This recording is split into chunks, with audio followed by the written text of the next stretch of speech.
Hare Krishna. So, welcome everyone on YouTube and to this nice Saturday morning. We'll start by singing some Vaishnava bhajans, and then we can go from there. So, this is a very beautiful song by Srila Bhaktivinoda Thakur, and we can sing it and we can discuss it also. So, I don't see anybody who can sing it at this point, but so maybe I can take a little opportunity.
Srila Bhaktivinoda Thakur ki jai. So we can read the authorized translation of the song. I know some can't really read, but we can read at this moment. Yeah, I'm sure you all can read. So the translation of the first line, Lord Gaura Sundar sings in a very sweet voice. Hare Krishna, Krishna Krishna, Hare Hare, Hare Rama, Rama Rama, Hare Hare. Does somebody want to take the opportunity to read the second one?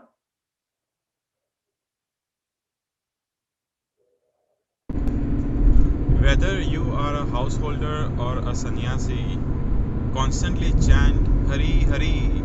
Do not forget this chanting, whether you are in a happy condition or distressful one. Just fill your lips with the Hari Naam. Very, very nice. And then number 3, anybody? Abhishek Prabhu, do you want to take the chance? You are bound up in the network of Maya and are forced to toil fruitlessly. Now you have obtained full consciousness in the human form of life. So chant the names of Radha Madhava. Naeem, you want to read number 4 if you're there? If not, I can read. Your life may end at any moment, and you have not served the Lord of the senses, Rishi Kesha. Take this advice of Bhaktivinoda Thakur. Just once relish the nectar of the holy name. Hare Krishna. Does anybody have any reflections, thoughts about what we heard here today?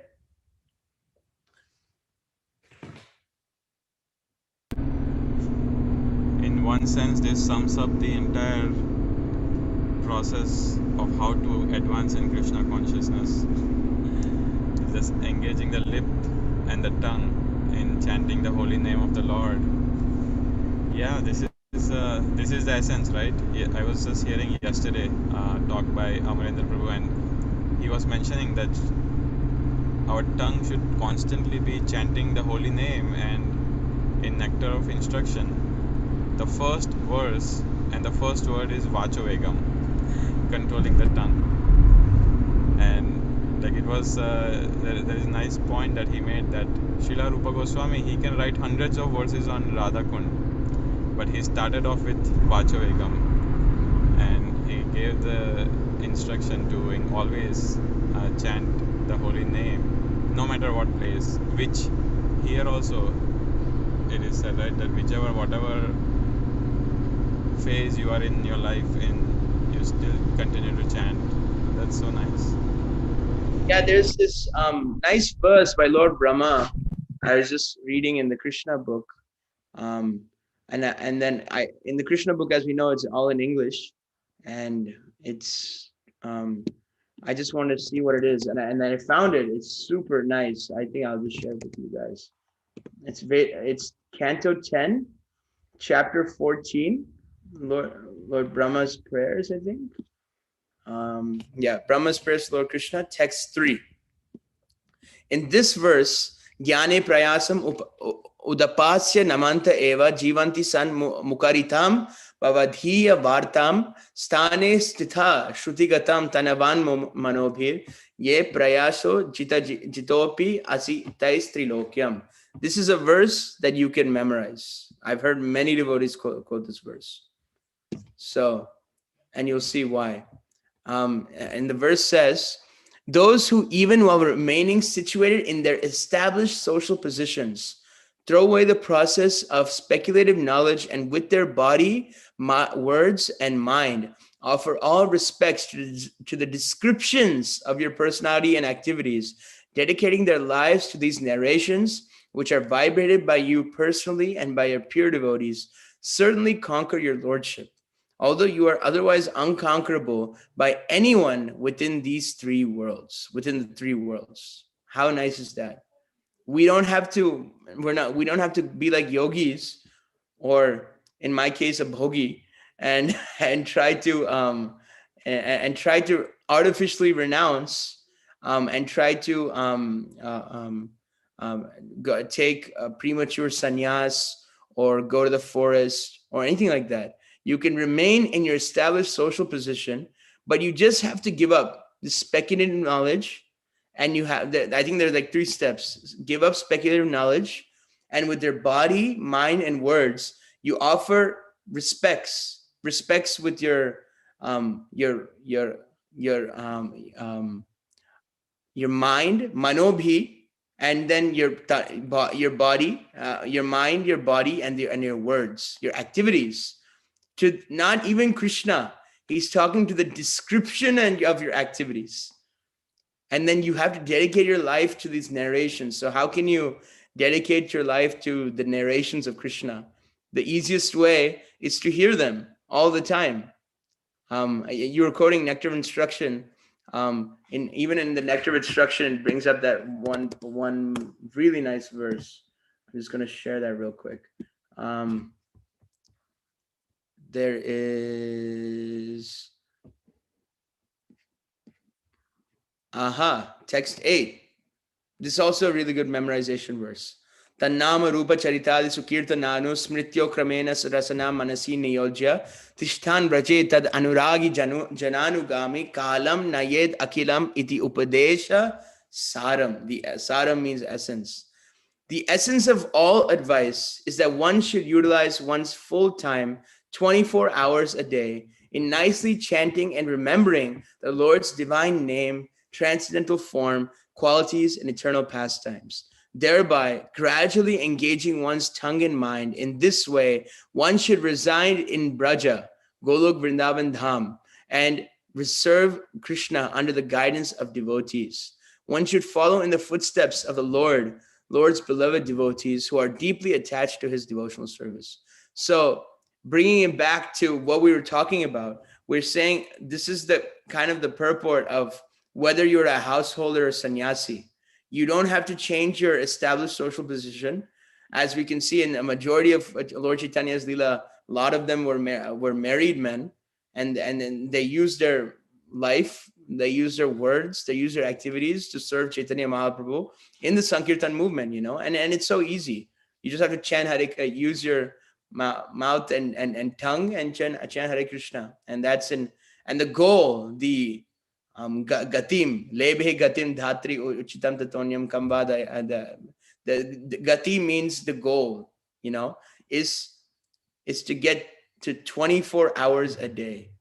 That's the point, right? I was just thinking, how nice would it be that one day if we can all just 24 hours a day just be thinking of Krishna and not thinking of anything else. We're ideally just we're supposed to do that every day, but just if we just think one day, if you can just make that vow that I'm not going to think of anything. Maybe it's on an Ekadasi or Janmashtami. I know Janmashtami is coming along. Make that vow. I'm not going to sleep.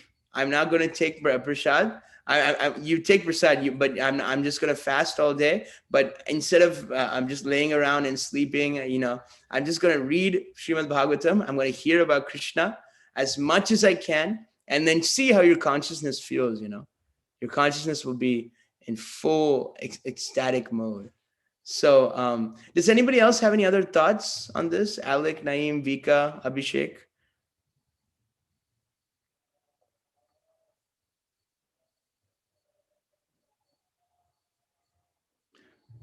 Yeah, these are, it's very nice to yes. Harry, you're setting very high goals. So scare away people by telling them, 24 hours, don't eat, don't sleep. We're not on that platform. I'm not on that platform, but it's good to know the goal. Like, it's like we have a mountain to climb, but at least we can see the top of it. We can kind of see, we can wear the foothills. And these are very lofty goals. The Goswamis, Srila Prabhupada, I think because of where we are, it's fair to say, if I do it, I don't know, half an hour more, an hour more. It's like the goals need to be smart. Yeah, that's true. It's better to have long to be term. specific, measurable, attainable, Yeah. timely. So my 5 cents. But thank you for the aspirational goals. Yeah, no, this is Rupa Goswami. That's it. That's his opinion. You know? Well, that is Rupa Goswami. We can only repeat what they say, but yeah, it's important. Yeah, to gradually increase. You know? I was hearing Sachinanda Maharaj recently. He was saying that real chanting starts on the 17th round. That it's because 16 is what we're required to do, and then 17th is because you really want to. Not that everybody, but like 17 is like you're putting your extra endeavor in trying to reach and trying to engage with to go deeper into the holy name. So I was hearing that, you know, so we can increase, you know, now it's Chaturmasya, these 4 months. We can try to take vows of trying to increase our attachment to Krishna, like and Sachinanda Maharaj is also saying we should not make our vows horizontally. We should make our vows vertically, in the sense that, okay, we can do so many things, you know, chant this many rounds, this, and we can increase the number of things.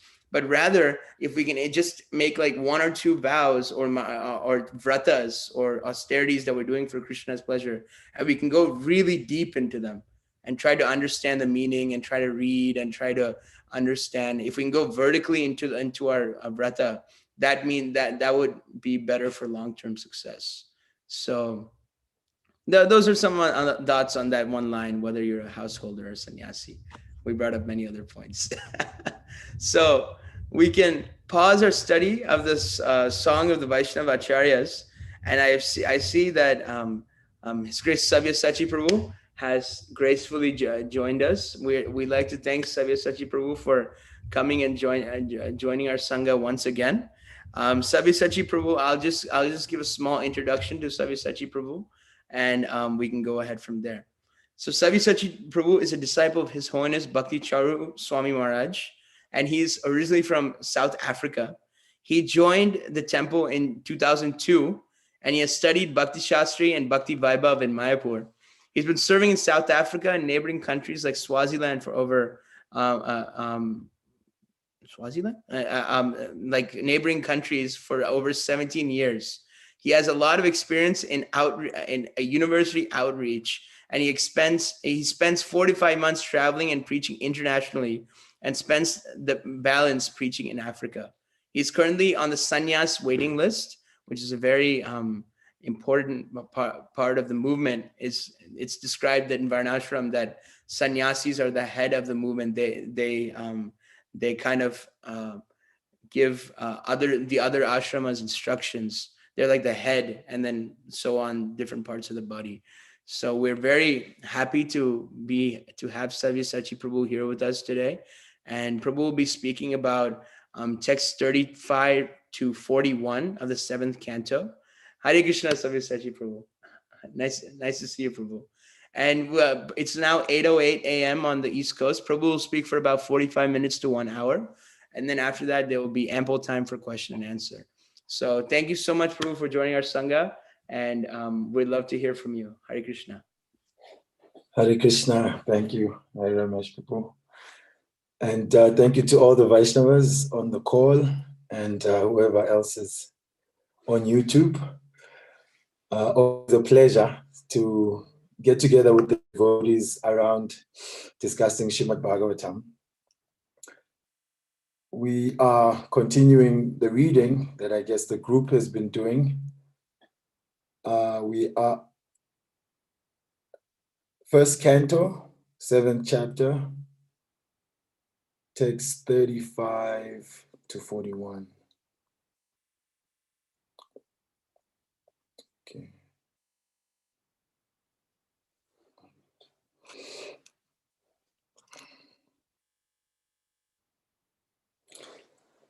Om Namo Bhagavate Vasudevaya. Om Namo Bhagavate Vasudevaya. Om Namo Bhagavate Vasudevaya. So, Hari Prabhu, will you share the verses on the screen? Okay, thank you very much. So I'm coming to you from the coldest weekend in South Africa. They said in a couple of years. So that's why I'm all dressed up, trying to keep warm.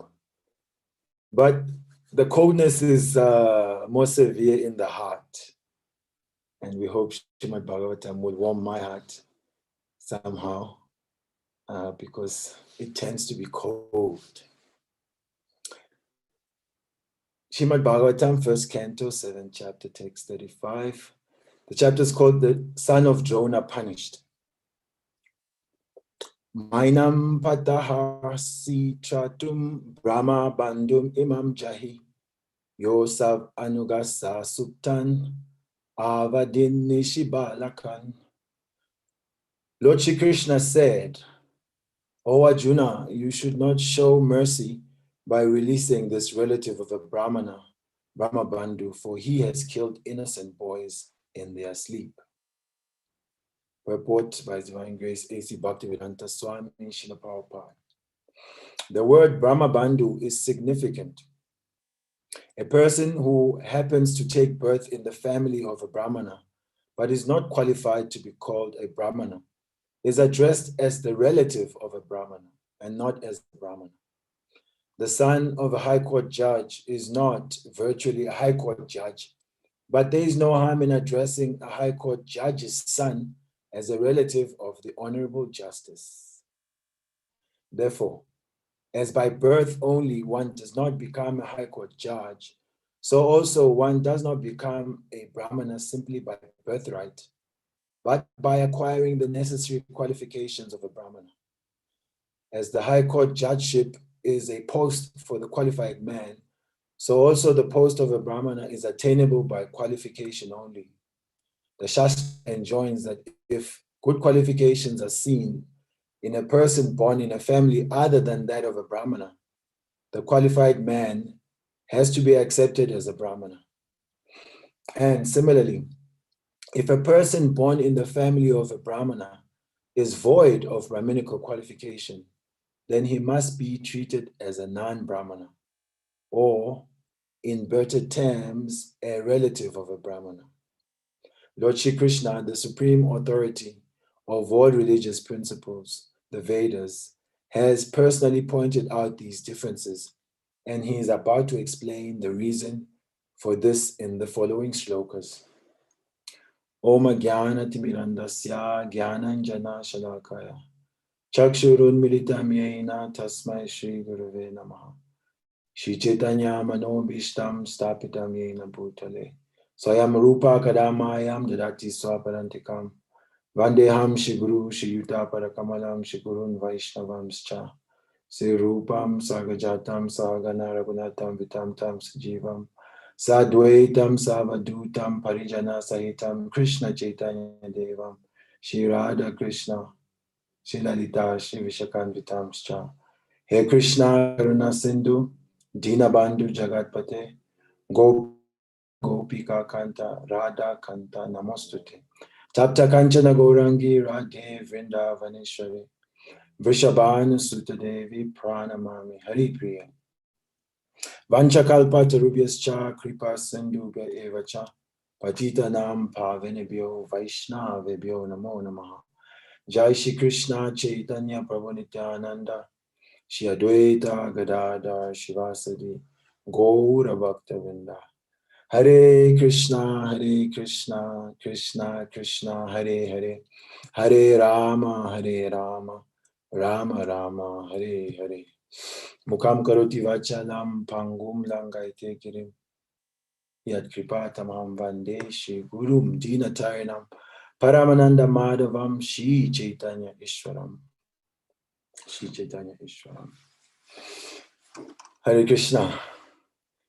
So we are tackling not in a combative way, but we're dealing with a section in the Bhagavatam which is very exciting.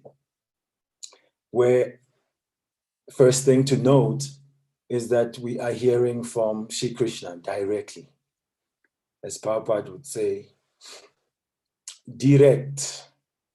We are hearing directly from Krishna. So this is very, very important. That means the highest privilege. Generally, people these days are accosted for having privilege. The devotees or those who hear Srimad Bhagavatam, and especially all of us now, are in the highest position of privilege because we are hearing the words of the Supreme Personality of Godhead. Not some Joe or some bozo from the wayside. The Lord of all lords, the Supreme CEO. So he is speaking. So in this way, we should give some attention, give our heart to consider what has he got to say. So I'll try to arrange my Zoom window so that I can see the shloka.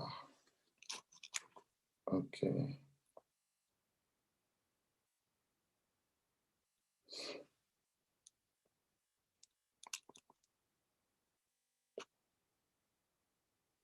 Okay. Gotcha.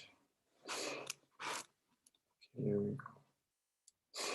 So Lord Shri Krishna said, speaking to Arjuna. So Krishna and Arjuna, they spend a lot of time together. The Bhagavad Gita is also a conversation between Krishna and Arjuna. And here Krishna is like a lawyer in the court. And he's going to present the case why Arjuna should kill the son of Dronacharya. So do not show any mercy by releasing this relative of a Brahmana. So Krishna is known as the supreme merciful person. But here we find him instructing not to show mercy. A bit contradictory. Is he all merciful or is he not? And then if he is all merciful, then okay, what's this all about? Do not show mercy by releasing this relative of the Brahmana. So everything becomes revealed why Ashwatthama, who is here referred to as a Brahma Bandhu, the friend of the Brahmana, is being basically judged by Krishna to be fit for death.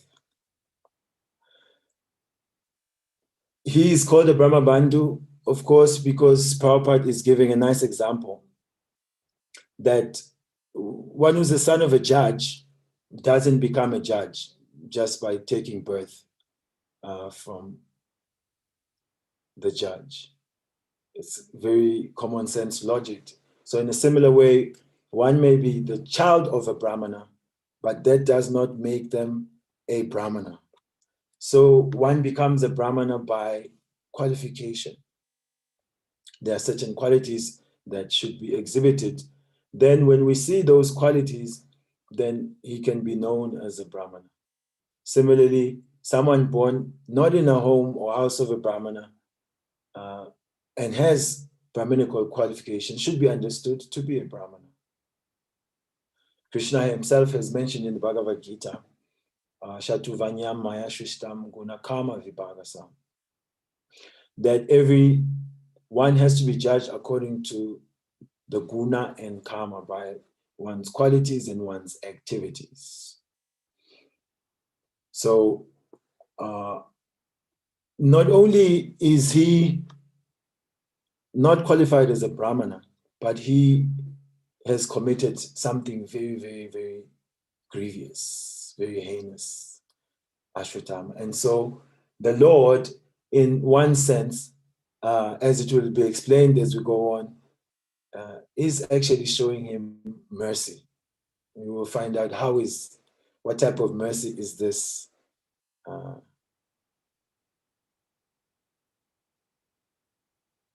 So this is text 35. And we want to also just touch a point. It may be sensitive to some, but I think it is very relevant. We have a situation currently, and especially some on the call may identify as Hindus or coming from the background of Hinduism.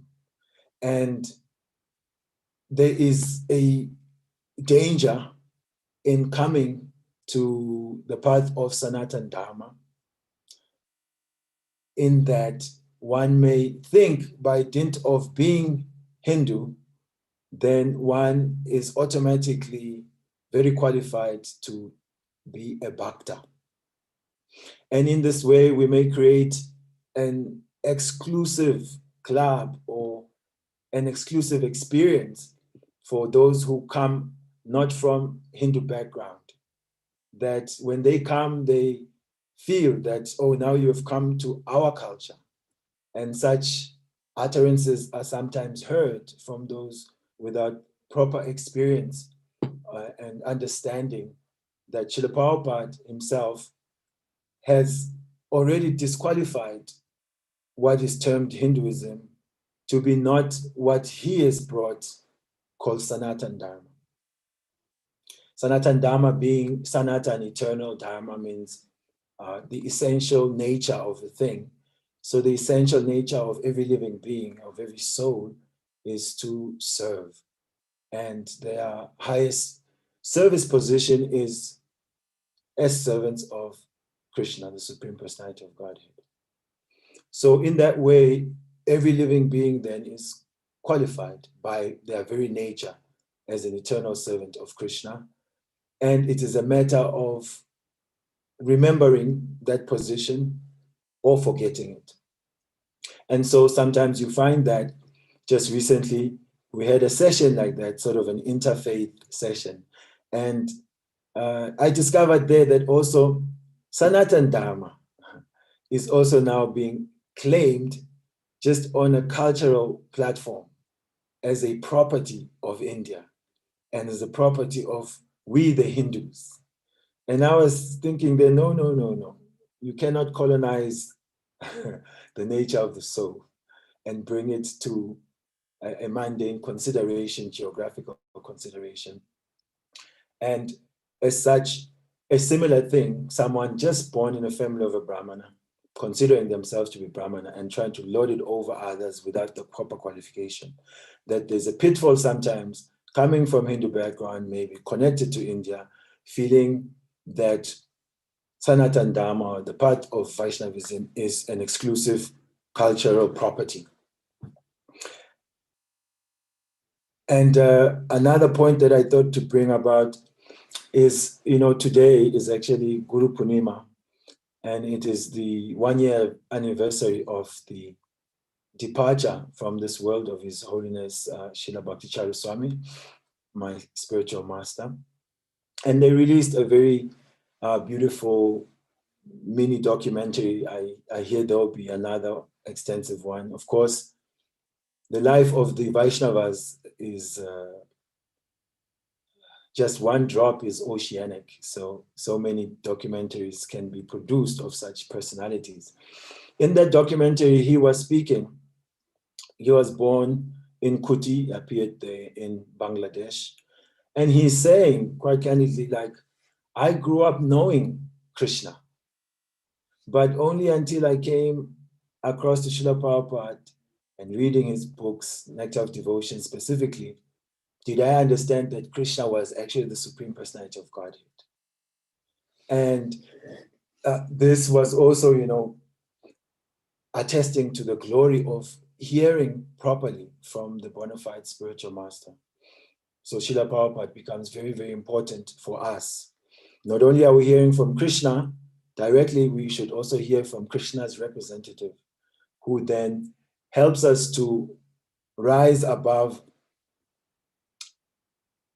the comfort zone of some cultural background and refines us and attunes us to the eternal cultural position, which is the position of the servant of the Supreme Personality of Godhead. So we can move on to text 36. And actually, I'm open to discussing as we go, so that it's not this one long monologue, and you guys are just... So if there's anything, you can please raise your electronic hand, and we can try to interact on the thoughts as they come up. Otherwise, Prabhu, you can share for us text 36. Yes, hope I pronounced correctly, Vika. Hare Krishna, Prabhu. Thank you so much. Calling from cold Africa. That's very unusual. It's unusual, right? But now let me see if I can turn on the camera. All right. So as I was thinking, Ashwatthama, because he was born to such a nice family, he definitely had some really good pious karma that he had in his previous life that let him take a birth in such a noble family with all the gifts. So it kind of made me almost like scary, because you don't know what's happened in your previous life. You don't know what will happen to you in your next life.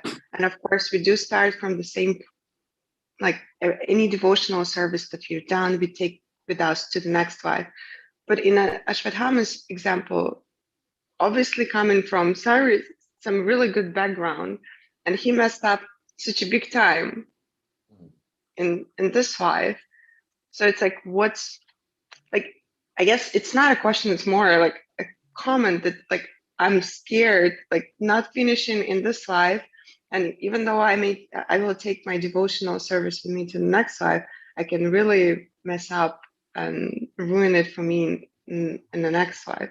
It's kind of like the material world is very scary. So that's what I was thinking about as you were reading and discussing the text, that now Krishna is like, okay, go get him. Yes, it's advised. I heard it once, and it was so nicely put by His Holiness Bhaktivedanta Swami that we should have a healthy paranoia of Maya. That we should always be aware and conscious not to mess up this opportunity, because it's very rare to just get the human form of life. And what to speak of coming across the bona fide spiritual master in a bona fide process. And that now we are actually executing that. We want to take good care. Because anyway, you hear these examples, right? Spiritual life is like walking on a blade of a razor. It's like, oh no, little inattention, blood. So I think that also the type of language is just because we can be quite thickly, caught up with material energy. So it sort of has to penetrate and really let us know that, look, don't just be casual, because you may become a casualty. So yeah, Ashwatthama, his father is wonderful, qualified. I'm sure he saw a Gurukul for some years. And somehow the other, the Sangha, he associated and took the side of the Kauravas in that, of course, his father also. And yeah, he's messing up big time. But in another sense, is that the Lord, he also engages his devotees, right, to teach the world that on the path of spiritual life, we should never rest on our laurels. We should always be cautious. But don't be afraid. Be in Kirtan. If you keep Kirtan close to you, then you even forget whatever fears you may actually have, even some that are actually real and tangible. Yeah. Thank you, Vika. Thank you, Prabhu. Prabhu, I'm not able to raise my hand, but I had a comment kind of following on Vika's, that in the precarious situation of the Brahmana, I was reminded of two, like Ajamil. He was also a Brahmin boy, and how just because of one instance of looking at a Shudra and a Shudrani embracing, he had so many children up to the age of old age, and how hard they fall, but because of that good training, he remembered he chanted Narayan. He at least named his son Narayan, so. And I was also thinking, I was studying the fifth canto in that Jada Bharat, after Bharat Maharaj gets the body of the deer, how careful Jada Bharat was, so careful in not even getting attached to family life when he came into the body of Jada Bharat. Like it's described that his father would try to teach him Shastra, try to teach him like how to bathe properly and all these things, but he just wouldn't. He acted like a madman because he didn't want to be attached to family life, so I was thinking that you have to be very I like that point of like a razor. Jada Bharat is kind of like walking the path that of trying to be cautious about trying to be attached to the material world. Thank you for that, Prabhu. I mean, Ajamil just saw one, and we've got Netflix and cable and the rest of it. So, how dangerous is our path? He just saw once. So we'll go to text 36. Sure, Prabhu. There we are getting, Krishna is making his case even stronger, because someone may feel like, why is this? Why is Krishna saying Ashwatthama should not be shown any mercy? So we'll just do matam pramatam unmatam suptam balam sriyam jadam prapanam viratam bitam na ripum hanti dharmavid. Translation by Srila Prabhupada: a person who knows the principles of religion does not kill an enemy who is careless, intoxicated, insane, asleep, afraid, or devoid of his chariot, nor does he kill a boy, a woman, a foolish creature, or a surrendered soul. So someone who knows the principles of religion then generally should be the safest person to be around. He's got so many categories of people that he cannot kill. Now, Ashwatthama being the son of a Brahmana, then Brahma na Janatiti Brahma. Brahma Janatiti Brahmana means aware of the spiritual principles of life, and the Brahmanas are like the head of the social body of society.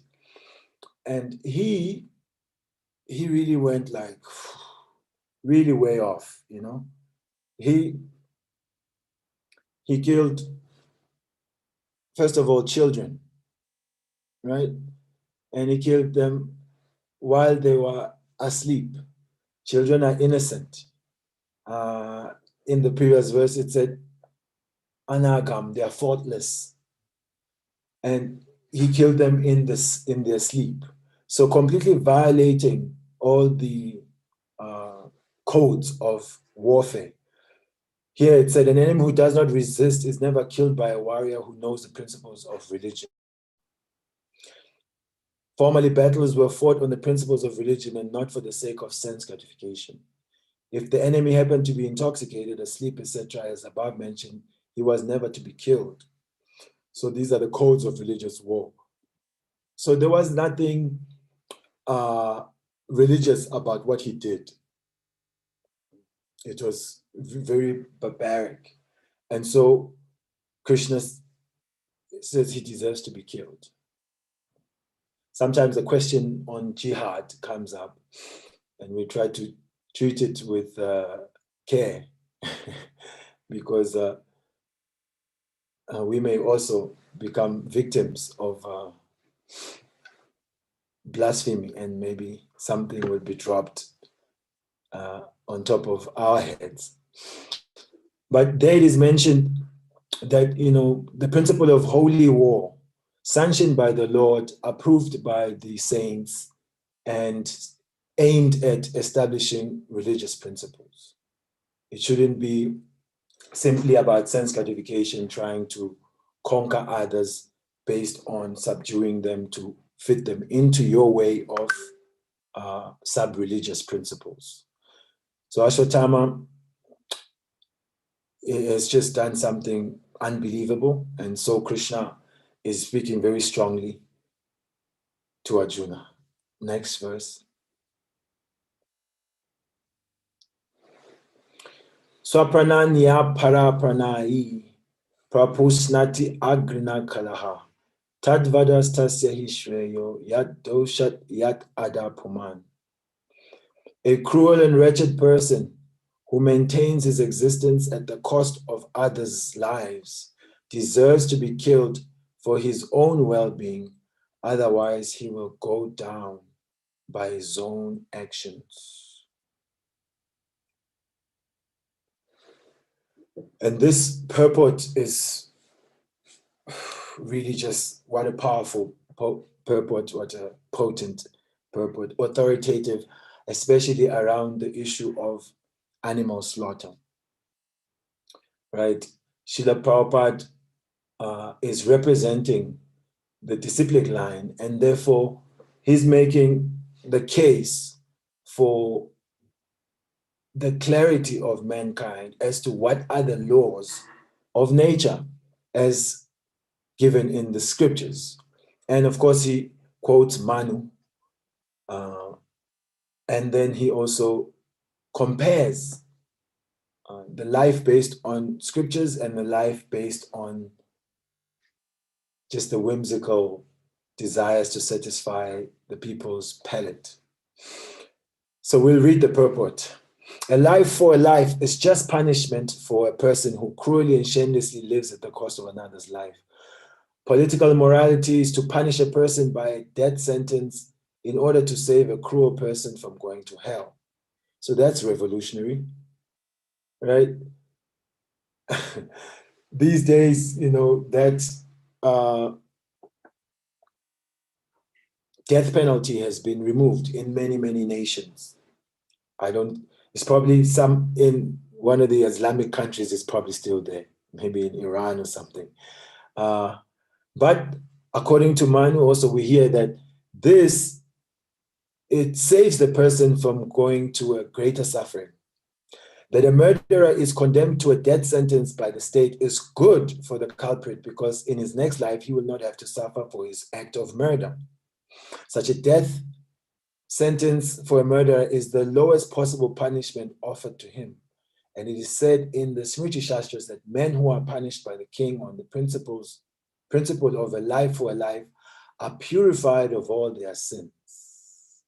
So much so that they may be eligible for being promoted to the planets of heaven.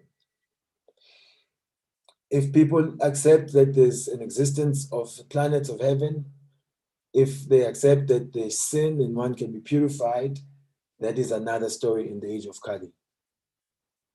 According to Manu, the great author of civic codes and religious principles, even the killer of an animal is to be considered a murderer, because animal food is never meant for the civilized man whose prime duty is to prepare himself for going back to Godhead. So in the Bhagavad Gita, well, not in the Bhagavad Gita, in the Bible, we find that it's "thou shalt not kill" has been in many versions of the Bible rendered as "thou shalt not murder." So killing is just clear, taking a life. It does not specify what life form. So murder generally is reserved for human beings. And so in trying to run away from violating the order not to kill, it's been changed to murder, so that only humans are being spoken about. But here we're hearing that even the killer of an animal is to be considered a murderer. So it's practically the same. And because animal food is never meant for the civilized man whose prime duty is to prepare himself to go back to Godhead. So we see sometimes here in Africa, I'm sure you have yes, you've definitely got Jehovah's Witnesses. They are really everywhere and doing their thing. And we really commend them for their tenacious preaching strategy, going door to door on Sankirtan. Really, I mean, there's something to be learned there. In their literature, which sometimes to encourage them, I take it and I thank them for being on the streets. And you generally will see paintings of the heavenly scenario. And there you find that the lion and the lamb are kind of cozying up together. And then when I asked, so, what about now killing and eating animals? Well, no. You can, dominion over, they'll give different quotations. And then I say, but look at the destination. Look at heaven, where we claim to want to be going. Look, even the lion is having friendship with the lamb. So aren't we supposed to be preparing ourselves to live in heaven? So how can we be, putting on the barbecue at the bodies of living beings, and yet we want to go to a place where that does not exist? So without knowing what Godhead is, what to speak of heaven is, then we do not prepare ourselves accordingly. We culture habits that are,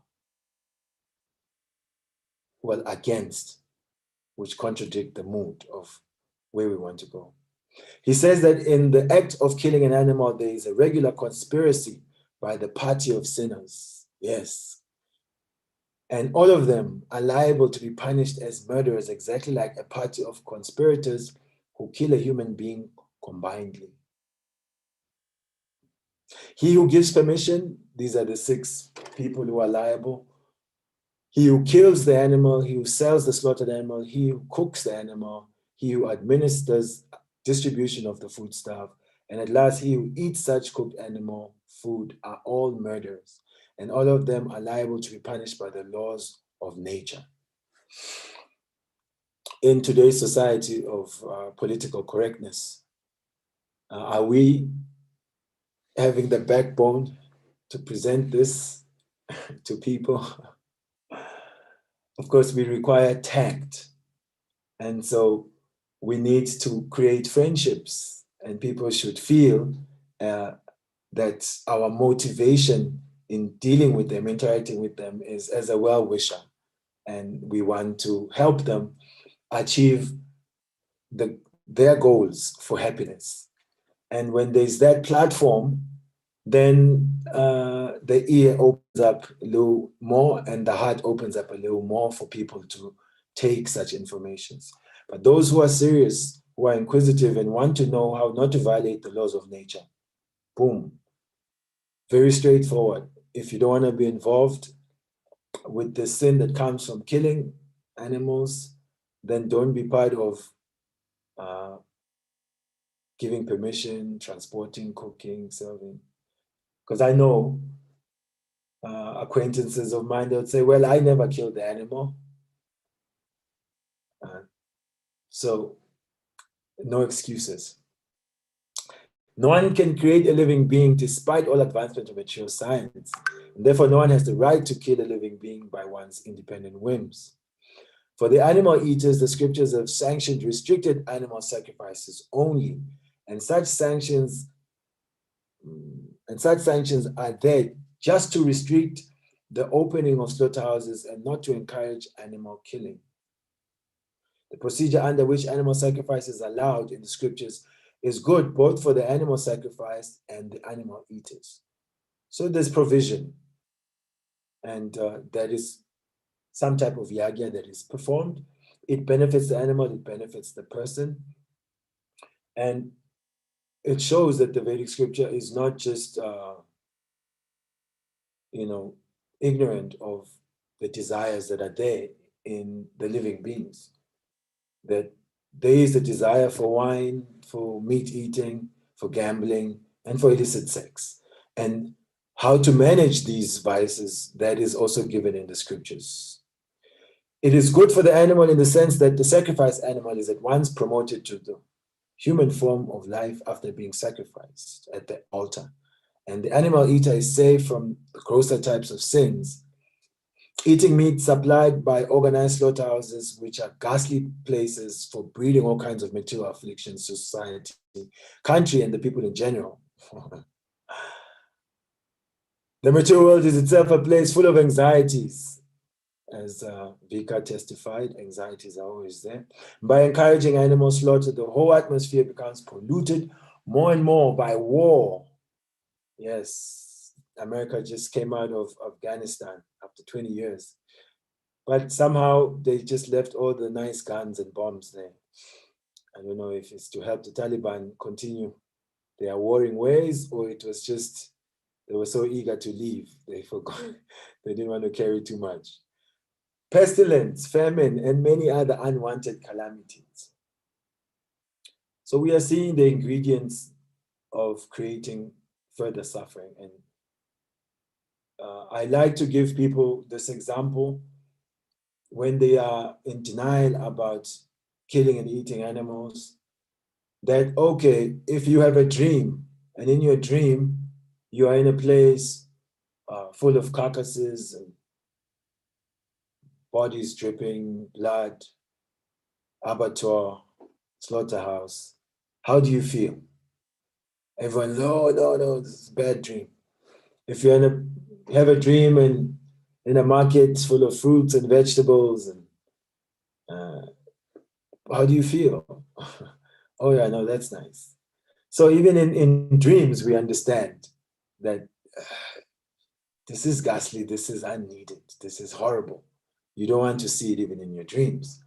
But we are, by way of the culture, maybe supporting that slaughter. And so that creates all adverse reactions which are given to us by Mother Nature. This, of course, for the devotees is nothing profound. We are aware of this by the mercy of Srila Prabhupada. It's a mode of goodness principle to stay away from meat eating. Any comments, any questions before we go to the next one?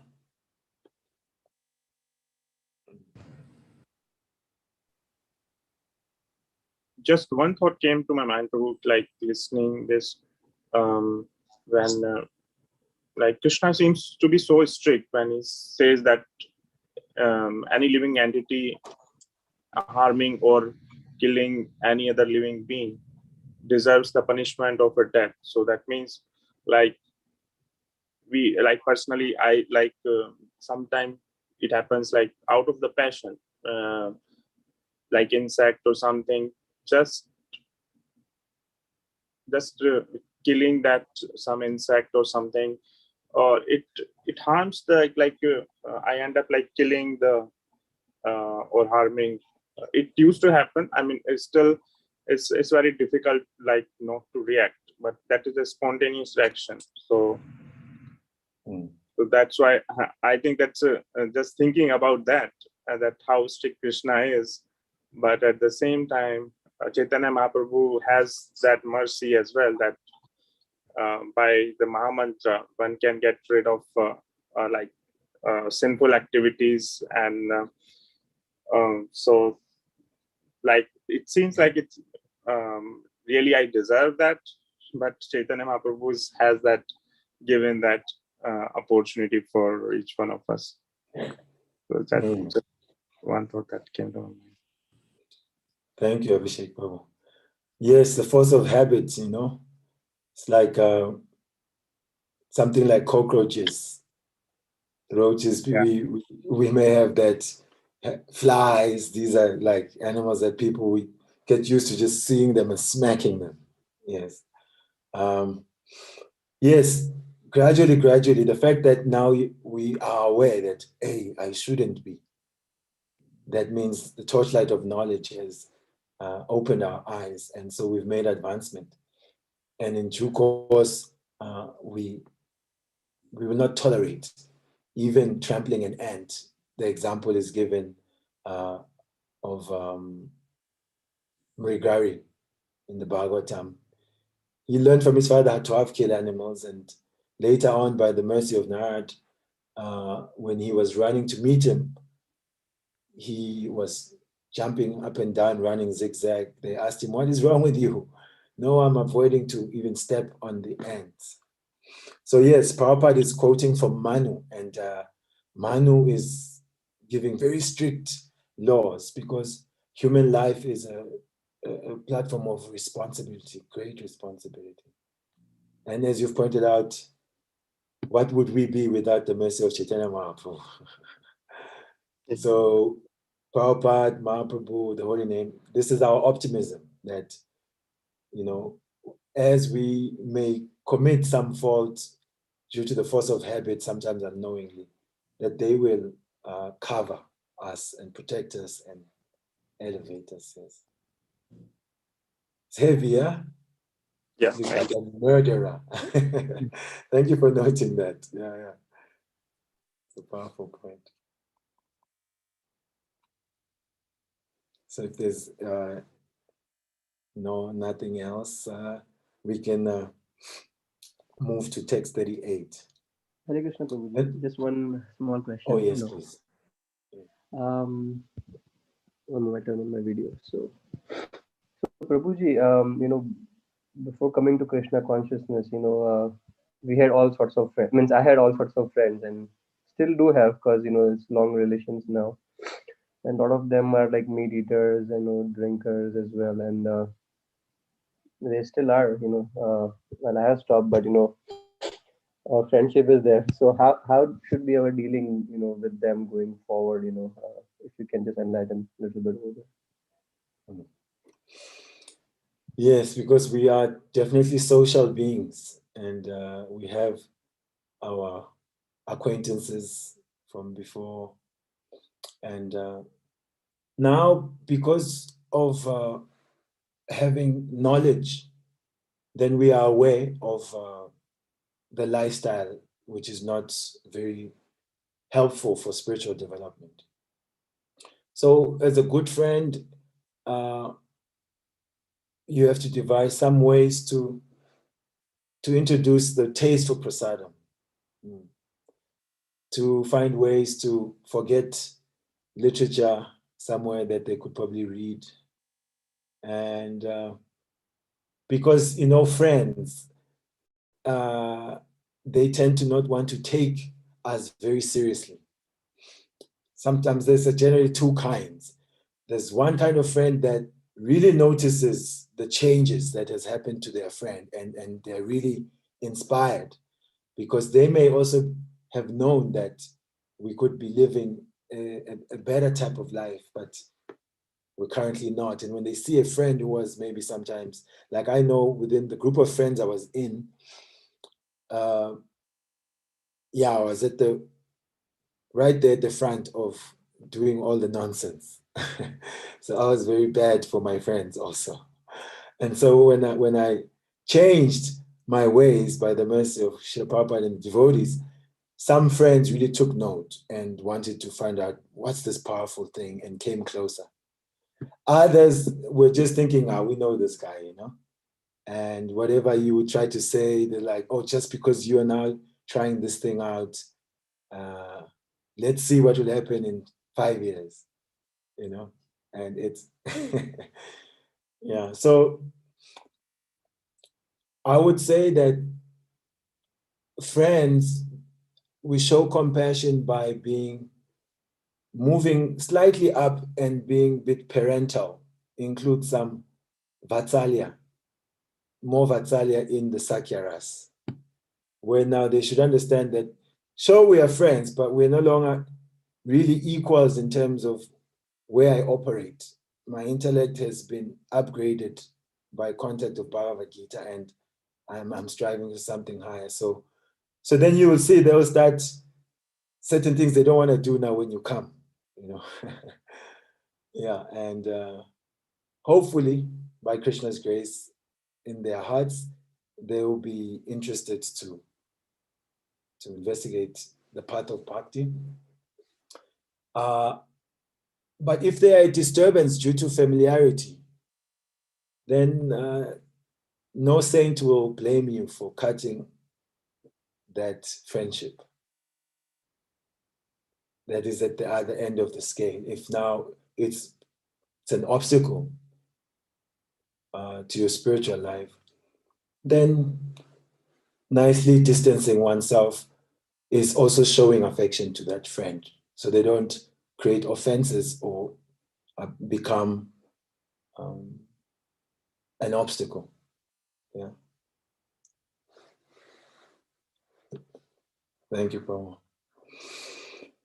Yes, so to please Duryodhan and to maintain his position, Ashwatthama had done this. So text 38. Let's see.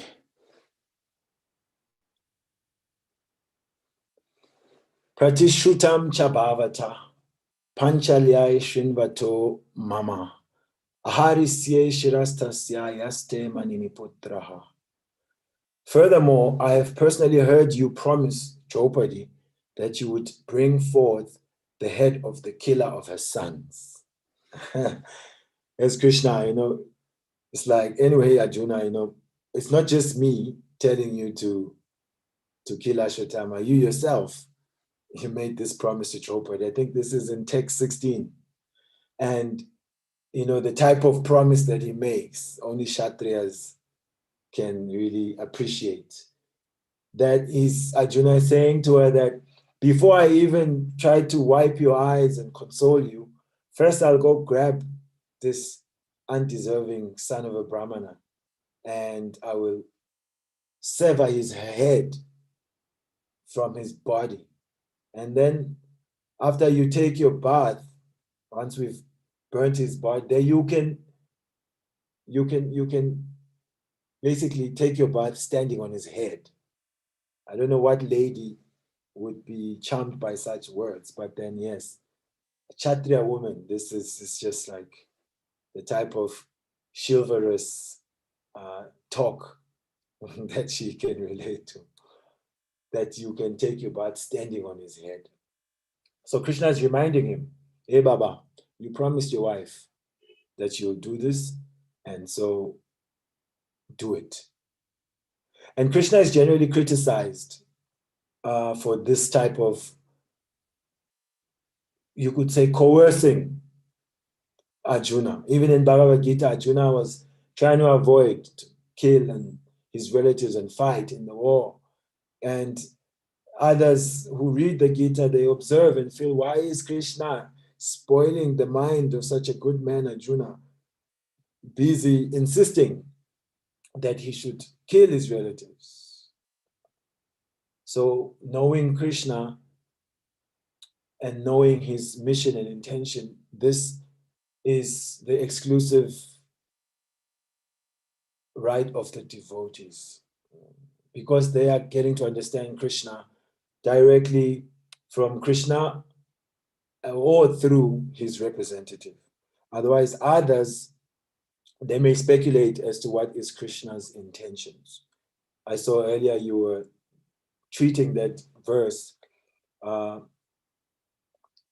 it, yeah? Gyane prayesam udapasya namanta eva. Bhavati sanmukaitam bhavati avatam. Stanestita shrutigatam tanovan manopi. There, Lord Brahma is talking about that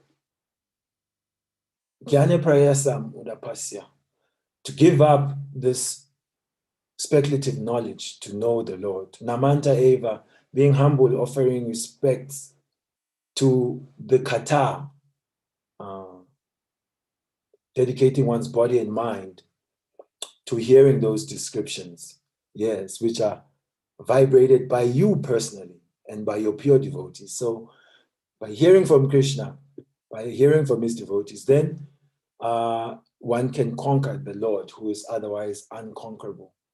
Staying where you are, no need to make many cosmetic changes, but dedicating body, mind, and words to hearing the descriptions which are being spoken by the Lord himself or his pure devotee.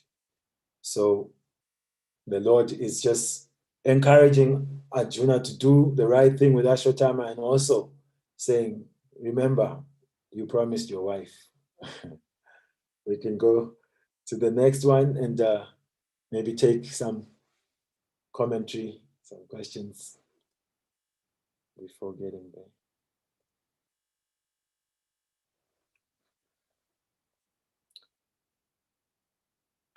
All right. Text 39. Tadaso vyadatam papa atatayat atmabandhuha bhartuscha vipriyam vira kritavan kula panksanaha. This man is an assassin and murderer of your own family members. Not only that, but he has also dissatisfied his master. He is but the burnt remnants of his family.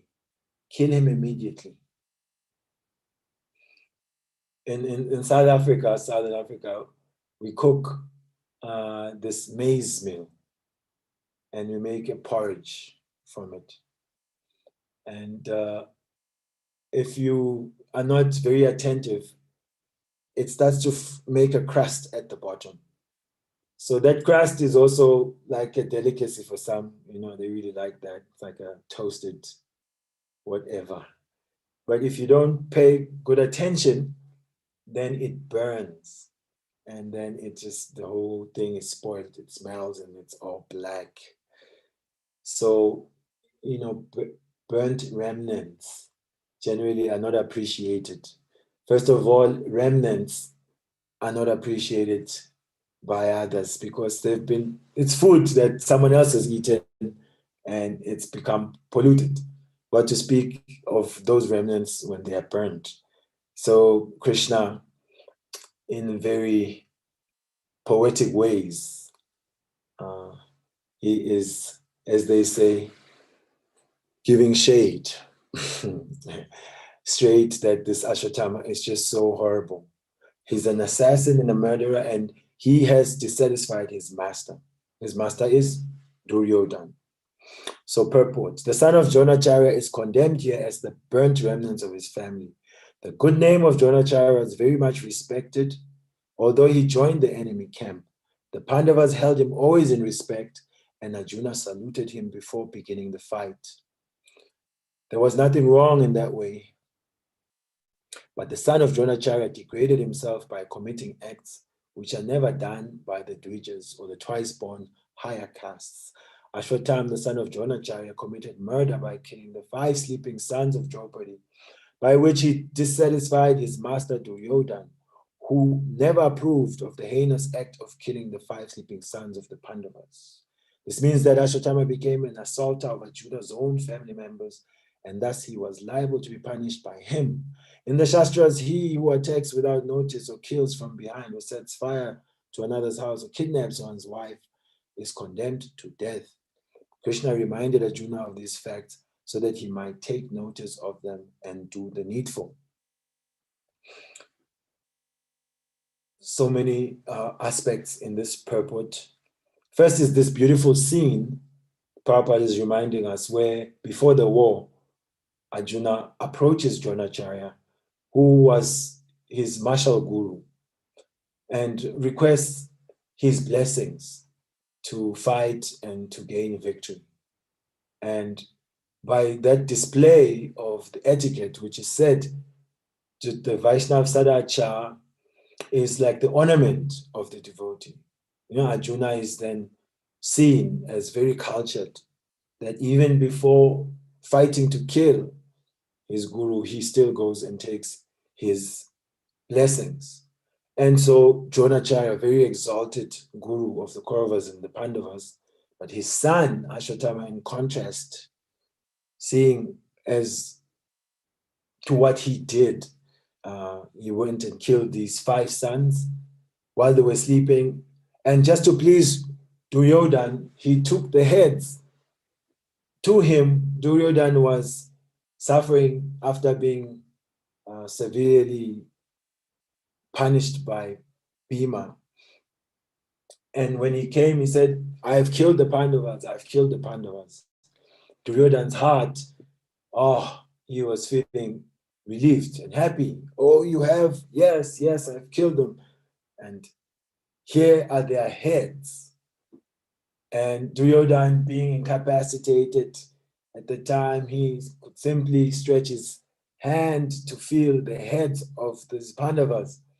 And it is said just by touching the heads, and he could understand that these skulls were too soft and that these were the heads of the sons of the 5 Pandavas, but it was not the brothers, Arjuna, Bhima, Nakul, Sahadev, and Yudhishthir. And so he was completely disgusted. What have you done? What have you done? What have you done? You've killed the last of the children in our dynasty. He condemned him. He was completely dissatisfied. So rejected by his master Duryodhana, and having committed such a degraded act, he was unfit to be seen really as the son of the exalted Dronacharya. And Krishna is saying, kill him immediately. Kill him immediately. Any thoughts and comments?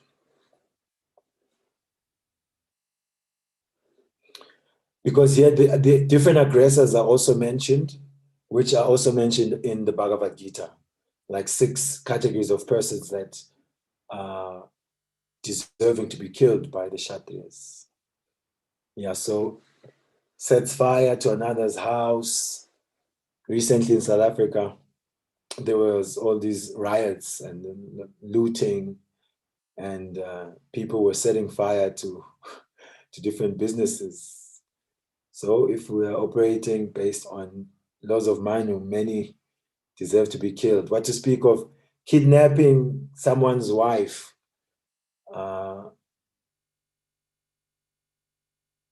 We see a beautiful scenario, though, right in the Bhagavatam, where the queen, she arranges to be kidnapped. Rukmini arranges to be kidnapped by Krishna. And when Krishna kidnaps her, of course, the other Kshatriyas are completely angry and ready to try and kill Krishna, which is a strange attempt to kill the Supreme Person. It can never happen. But still, very many demons attempt to kill the Lord. So yes, he had become such a disgrace, and therefore he should have been killed. Text 40.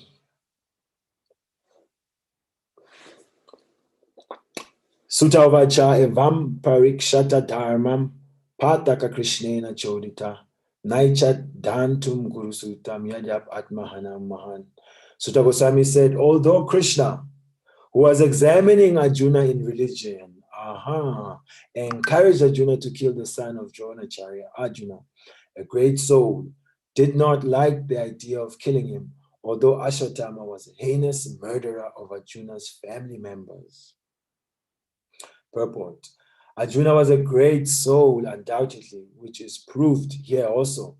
He is encouraged herein personally by the Lord to kill the son of Drona, but Arjuna, considered the son of his great teacher, should be spared, for he happens to be the son of Dronacharya, even though he is an unworthy son, having done all sorts of heinous acts whimsically for no one's benefit. Lord Shri Krishna encouraged Arjuna outwardly just to test Arjuna's sense of duty. It is not that Arjuna was incomplete in the sense of his duty, nor was Lord Shri Krishna unaware of Arjuna's sense of duty. But Lord Shri Krishna puts to the test many of his pure devotees just to magnify the sense of duty. The gopis were put to such tests as well. Prahlad Maharaj also was put in such a test. All pure devotees come out successful in the respective test by the Lord. So now the motive of Krishna is revealed. We began by wondering why the All-Merciful is saying no mercy, kill him. Why he's insisting and pushing the point. That of course, he ticks all the boxes for one who deserves to be killed, still the Lord is examining Arjuna as to his real-time, real-life application of Dharma. Dharmans tu sakshat bhagavat pranitam. The rules of Dharma, or religious principles, they are enacted by the personality of Godhead himself. And it is said that if one wants to know Dharma, the proper application of religious principles, those are found in the hearts of the devotees. Therefore, Mahajana Yena Gata Sapanta, one should follow the path of the great souls, the Mahajans. And so Arjuna is then put to the test to demonstrate how he will apply this killing of Ashwatthama, who is definitely the son of his martial guru and a great soul, but who has just committed such a heinous situation. So why does Krishna do this? Krishna is in the business of glorifying his devotees. He likes to spotlight the beautiful qualities of his devotees so that everyone can see in their character that by associating with him in devotion, they become such high-minded personalities. It is said, Titiksha Karunika Suridam Savadehinam, that the sadhu is decorated with particular characteristics, qualities. Titiksha, that he is tolerant. So this tolerance is always tested in difficult times, and this is definitely one such difficult time. Ashwatthama has killed the sons, innocent boys in their sleep. He had released earlier on the Brahmastra and attempted to kill also the child in the womb of Uttara. So he has really applied quite successfully to be killed, right? But now, how will Arjuna apply? We see that he has to apply tolerance, titiksha. Karunika, he has to be merciful. Srila Prabhupada has spoken about that the devotee being tolerant, being merciful, even though meeting so many opposing elements in his or her preaching work, he has to apply this tolerance. And we see that they demonstrate that provoking situations. So how provoking can a situation be? If we look at what's going on here, what Ashwatthama has done. So how Arjuna applies himself to deciding how to follow Krishna's instructions, that remains as his eternal glory. And the last shloka, 41, tells us what Arjuna does.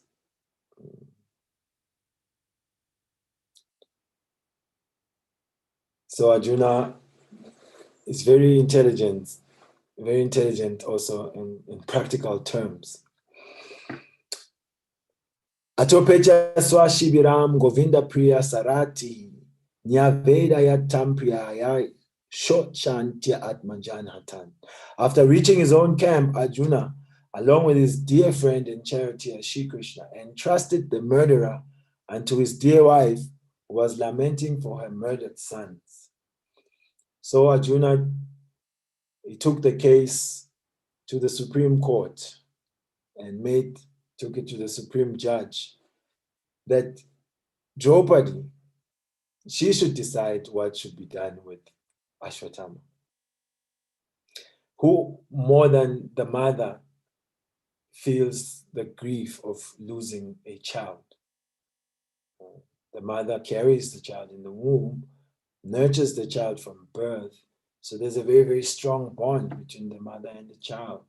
And Arjuna has decided, let Draupadi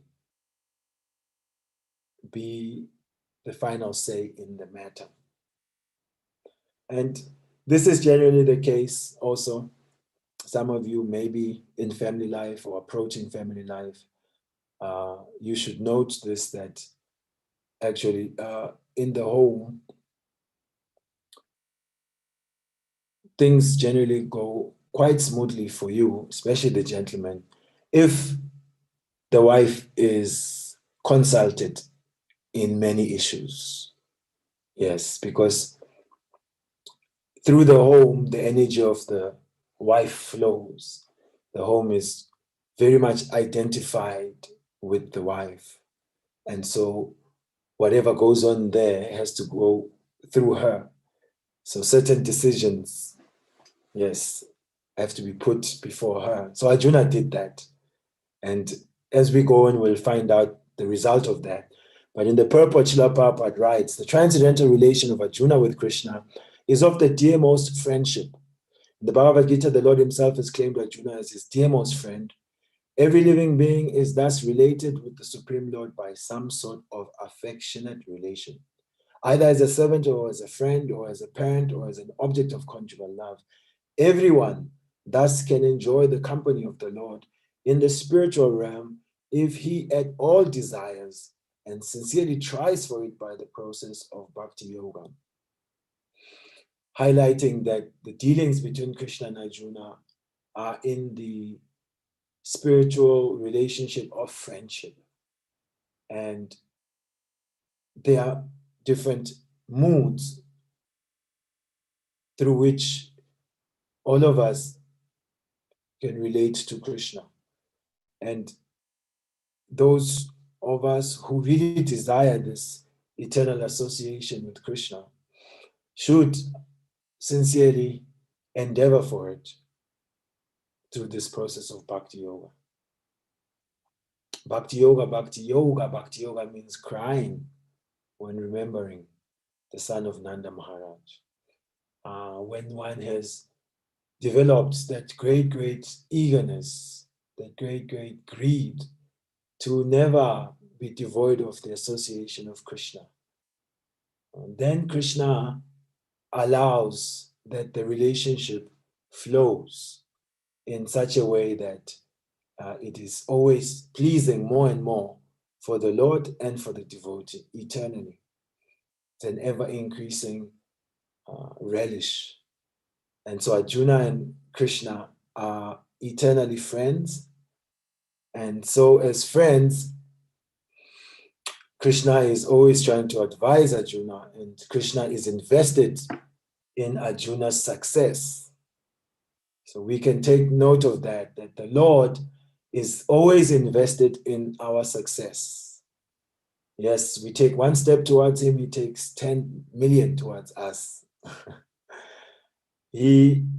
Everything that Krishna is doing, even if he's giving injunctions that seem very extreme and difficult to execute, we should remember his munificent disposition, that it is all coming from a loving place in Krishna's heart. He wants to have us back in that loving relationship with him. So it's a cliffhanger. In your next class, you will find out what Draupadi decided. Grantaraj Srimad Bhagavatam ki jai. Srila Prabhupada ki jai. Ananta Koti Vaishnava ki jai. Gaur Premanande. So thank you very much to the devotees. Guess we will hear from you, one or two comments if there are any, and then hear what the protocol is from Hari Prabhu. Thank you so much, SavyaSachi Prabhu. It's like when you're describing the ever-increasing bliss of Krishna and Arjuna, I was seeing the ever-increasing bliss about hearing about Krishna and Arjuna from SavyaSachi Prabhu. So I was, and hearing it every week, the Bhagavatam in this order. It's really sweet. So we'll open it up for questions. Maybe we can take one or two. Does anybody have any questions or comments for SavyaSachi Prabhu?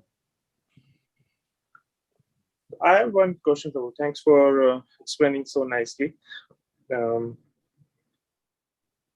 Actually, I think even Vika Machadi was talking about the same thing initially, that it feels very scary this situation, like Ashwatthama has the fortunate, his fortune is like he's seeing Krishna and he's able to interact, and he has seen his all the activity, so many activities also in his lifetime.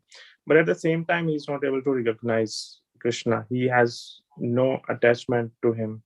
So that's why I had this question came to my mind, that what caused this kind of situation, that is that. So my mind tried to give answer, maybe it is because of his karma kanda. He did not recognize like his sacrifices or whatever activities he might have done in previous life. He did not recognize as a sacrifice to Krishna, but for himself. So is that good enough? So like just to keep in mind, this is whatever I do, that is for Krishna. So it is so that's like because it might also might be because of like impurity of chanting, like for the material desire. So this so that all other activities become just like a karma kanda. So in this case, so what one should do, like, because this situation can happen like to anybody, even the effort endeavoring for love of Krishna to get to come on the spiritual path, at the same time that desires will remain. So what is the one should do? Even just recognizing within the mind, the always keeping in mind that is not for me, that is for Krishna. Is that sufficient, or what? How could have we avoided this situation by some activity in his previous life? So that's my question. Thank you, Abhishek Prabhu. How Ashwatthama has his knowledge is covered, that although Krishna is before him, he cannot recognize him. Yeah, because Ashwatthama is also associating with the Lord in his Leela, then, two considerations are there. We can look at him as an associate of the Lord, helping in the Leela, and therefore being covered so that he can show us, teach us the conditioned position. So the conditioned position is that one is affected by ahankara. We think we are this body, and then from that position, we separate our interests from Krishna's interest, because I am this body, and everything in relation to the body is mine, and therefore we get into the mentality of friends and enemies. And so Ashwatthama is now on the side of the Kauravas, on the side of Duryodhana, and therefore anyone on the side of the Pandavas is an enemy. And so he's really executing his position of being conditioned soul in that realm. And or we just take him straight out, yes, we should see him as he's a demon, and we should identify also that Ashwatthama within ourselves. We should try to see, how am I becoming a competitor of Krishna? How am I becoming a competitor of Krishna? Krishna is the supreme enjoyer, supreme controller, and he's the object of the affection and glorification of so many. How much of that am I also desiring? And to be the object of affection, to be an enjoyer, a controller.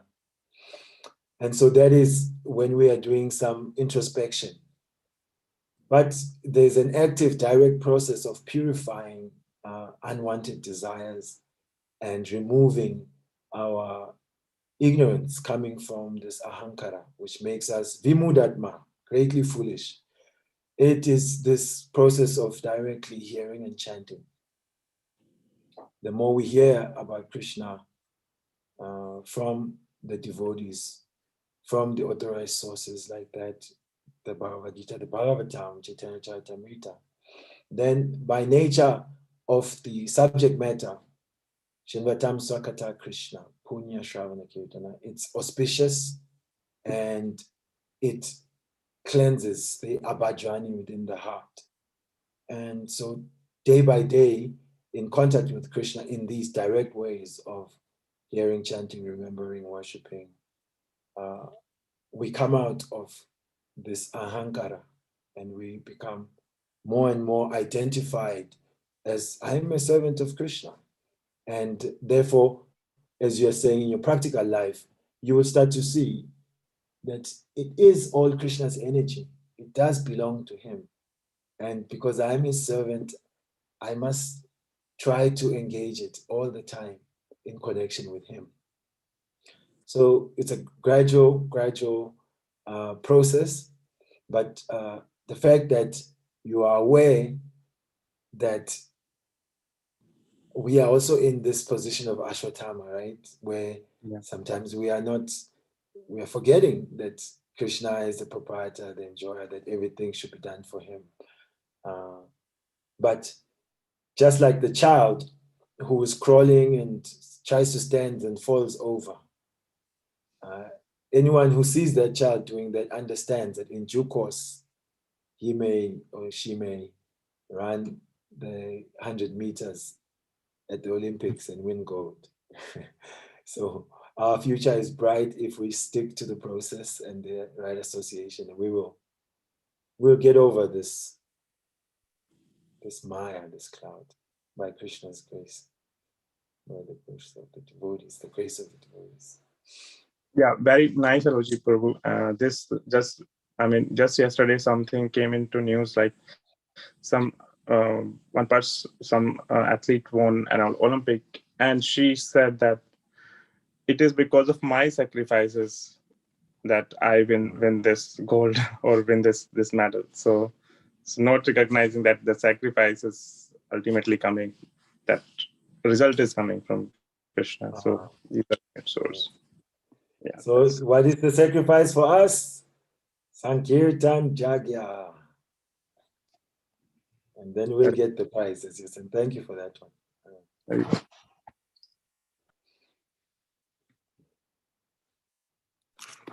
Anyone else have any thoughts?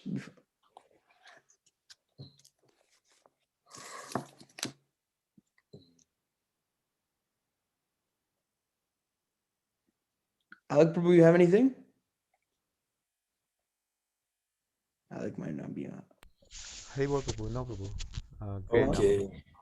So then if it is possible for 3 seconds, if we can see all your beautiful faces and we can together take a deep breath. If you deep breath in. Nice. With such beautiful tilak already, I'm feeling blessed already. Alec, I'm going back home just by seeing your faces. And deep breath in and out. And one more in and out. And with your hands raised, we perform the yagya loudly. Hare Krishna, Hare Krishna, Krishna Krishna, Hare Hare, Hare Rama, Hare Rama, Rama Rama, Hare Hare. Yes, in due course of time, by some great good fortune, we will be much more free from all the chains that are binding our consciousness in this world. We just have to stick to it. Thank you very much, dear devotees, for your time. How's that young one there? The future. She's in training now, so. Hare Krishna. Hare Krishna. Hare Krishna, SavyaSachi Prabhu. Thank you so much for making time out of your busy schedule. I know things are happening in South Africa, and we're really praying for all the devotees there. And it's cold, so now it's like 70, 80 degrees. We're all in different places. Because Florida, I'm in New York, so it's like 70, 80 degrees. So we're sending all the heat your way. We hope the heat comes. Thank you. Thank you. And as we started, yes, especially for the heart, please pray my heart warms up. May 32 Celsius from Florida be with you. Oh, you're Florida. Yes, that's always the best place to be in winter. But Yeah. now it's summer there, so it's like humid. So thank you, dear devotees. All glories to Srila Prabhupada. Srila Prabhupada ki. His Grace SavyaSachi Prabhu ki. Yeah. Everybody can unmute and say three times big Hari Bol for SavyaSachi Prabhu. Hari Bol. Hare Bol. Hare Ram, Hare Ram, Ram Ram, Hare Hare. Hare Krishna. Thank you so much, Prabhu. Vancha kalpadrubhyascha kripa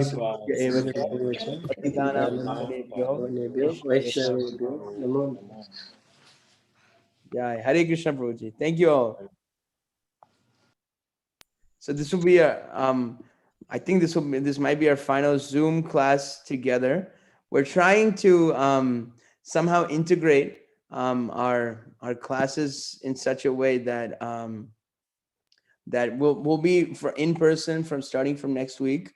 So anybody in Columbus, feel free to please come to the temple. It's going to be a really great Saturday morning. It's how we were back in March 2020 was the last class in the temple. So we're back in the temple starting next week. We're somehow trying to integrate so we don't lose